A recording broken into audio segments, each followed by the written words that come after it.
ఈ నెల 9వ తారీఖు నుంచి రాష్ట్ర ప్రభుత్వం చేపట్టిన మహాలక్ష్మి ఉచిత ప్రయాణం మహిళలకి, ఆడపిల్లలకి, అదేవిధంగా థర్డ్ జెండర్కి టీఎస్ఆర్టీసీ యాజమాన్యం చాలా సక్సెస్ఫుల్గా ఇంప్లిమెంట్ చేయడం జరుగుతుంది. చాలా చోట్ల అనూహ్య స్పందన వచ్చింది. రికార్డ్ స్థాయిలో ప్రయాణికులు మా బస్సులో ప్రయాణం చేయడం జరుగుతుంది. బట్ ఈ ఒక పథకం ఇంప్లిమెంట్ చేయడంలో యాజమాన్యానికి, ముఖ్యంగా మన సిబ్బంది కూడా కొన్ని సమస్యలు తెలియెత్తుతున్నావు.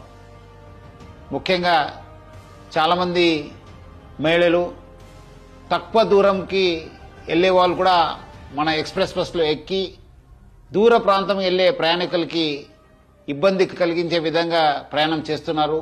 వాళ్ళందరికీ కూడా నా తరఫు నుంచి, యాజమాన్య తరఫు నుంచి కోరుతున్నాను, మీరు తక్కువ దూరంలో వెళ్లే వాళ్ళైతే వెలుగు బస్సులో ప్రయాణించాలని చెప్పి నేను మరీ కోరుతున్నాను.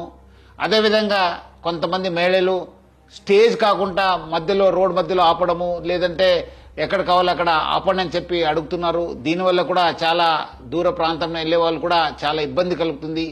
స్టేజ్ దగ్గర మాత్రమే మా బస్సు ఆగడం జరుగుతుంది. సో ముఖ్యంగా దీనివల్ల కూడా దూర ప్రాంతం వెళ్లే వాళ్ళు, వేరే ప్రయాణికులు కూడా మేలు జరుగుతుంది. మన కండక్టర్స్ కి, డ్రైవర్స్ కూడా బాగా జరుగుతుంది. లేదంటే కొన్ని చోట్ల మనకు చాలా ఇబ్బంది కలుగుతుంది. మన కండక్టర్స్ కూడా చాలా ఇబ్బంది పడుతున్నారు. ప్రజలు బాగా సహకరించారు. వాళ్ళందరూ కూడా నా తరఫు నుంచి, యాజమాన్య తరఫు కూడా ధన్యవాదాలు తెలుపుతున్నాను.